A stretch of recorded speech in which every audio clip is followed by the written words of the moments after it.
Every horse should be able to transition to riding one-handed around that 5-6-year-old year, or even earlier. I've got 4-year-olds on the barn, 4-year-olds in the barn that ride one-handed and show one-handed.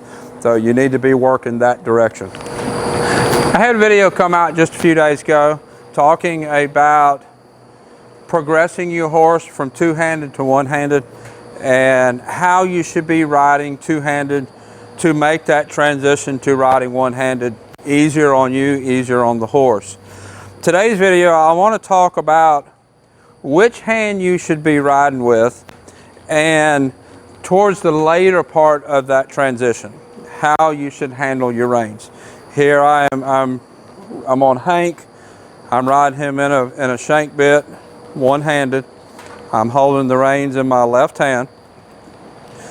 Your right hand in the rein classes, reining, ranch riding, there's no specific place that says what you should do with your right hand.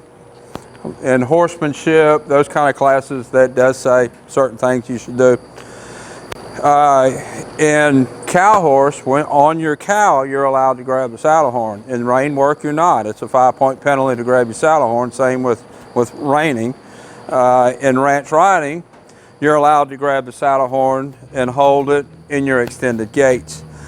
But when you're not doing one of the things that allows you to grab the saddle horn, do something with your offhand that you're not riding with, so it's not flopping around so that you look like you're trying to fly off. Generally, I'll hold my arm right here. Sometimes I'll bring it down here, depending on where I'm at in my pattern and what I'm doing. In my circles, I tend to bring it up here. My slow circles, I'll tend to lower it down here. My rundowns, I'll hold it up here, typically. But there's nothing that says that your hand that you're not riding with has to be doing a certain thing.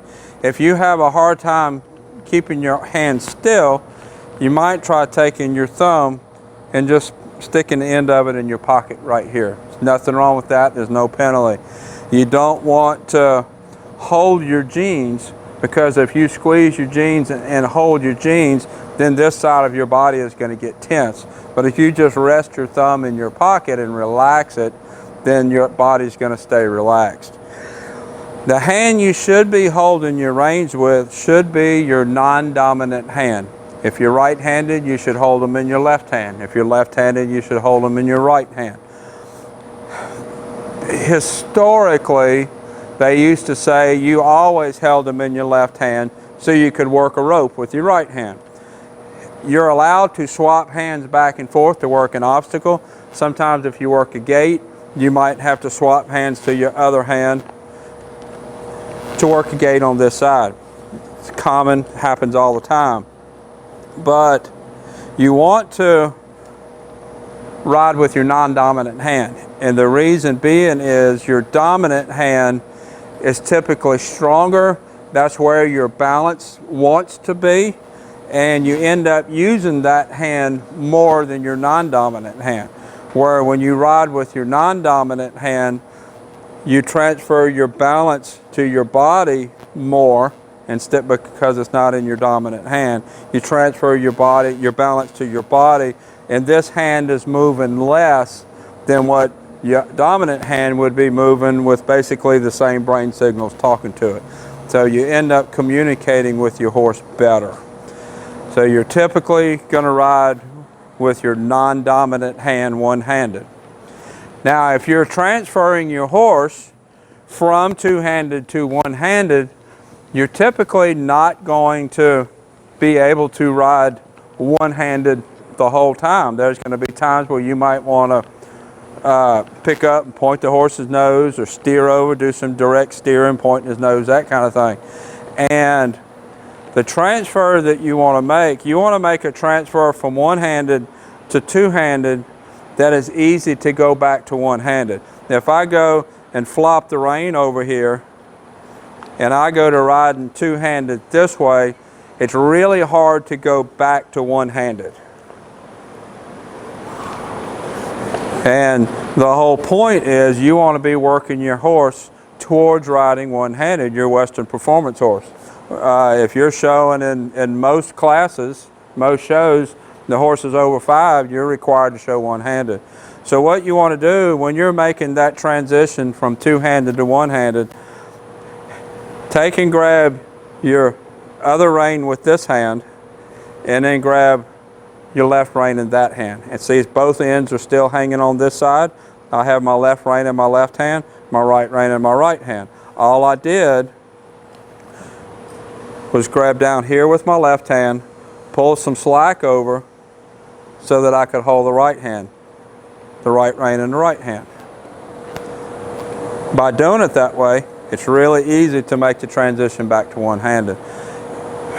If you start swapping your reins around from two-handed to one-handed, and you start doing this and putting the end over to get your reins two-handed, you're likely not going to go back to one-handed, and you're going to hold that back the progression of your horse.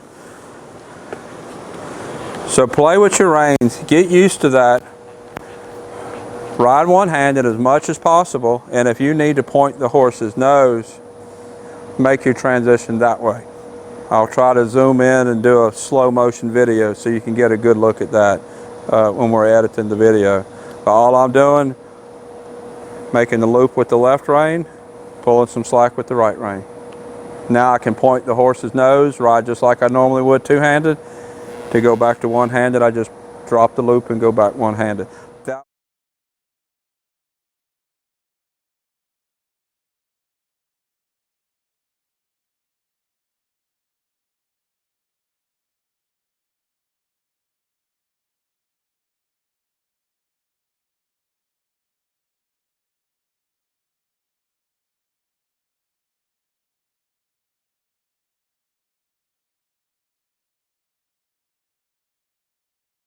One-handed. That way it's easy to go back one-handed. The whole point is to get your horse, as he's progressing, to ride one-handed. And you need to make that adjustment.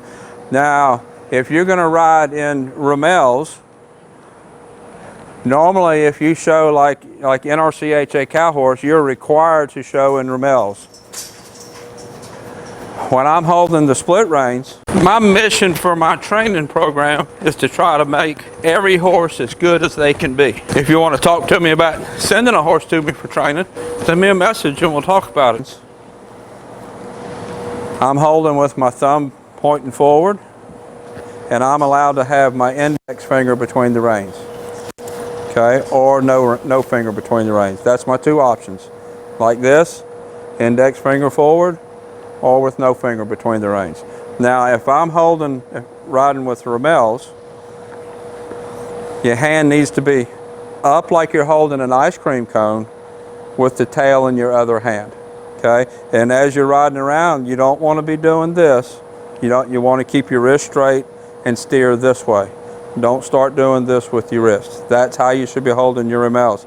This hand right here that's holding the end of the Ramel should be quiet over here by the horse's side and relax, with enough slack here that you're not using the Ramel to pull the slack. There's been a recent rule change about pulling slack that if you don't know about that rule change, you need to read it. I'm not going to tell you what it is because I think everybody needs to read the rules. That's a very important rule change. So if you're riding with Ramels, you're riding with your hand up like you're holding an ice cream cone, no fingers between the reins. A lot of people have a tendency to hook the rein with their pinky to point the horse's nose. That is a DQ. That is just like pointing and grabbing two hands when you're riding with reins, with split reins. So Ramels, hold like an ice cream cone, no fingers between the reins. Split reins, index finger pointing towards the horse, and you're allowed to have just your index finger between the reins or no finger between the reins. Every horse should be able to transition to riding one-handed around that 5-6-year-old year, or even earlier. I've got 4-year-olds on the barn, 4-year-olds in the barn that ride one-handed and show one-handed. So you need to be working that direction. This is Hank. I'll put a link here up to his playlist. I'll be showing him in August in West Monroe in Working Cow Horse. If you're in that area, come by and see me. Until next time, thank you for watching.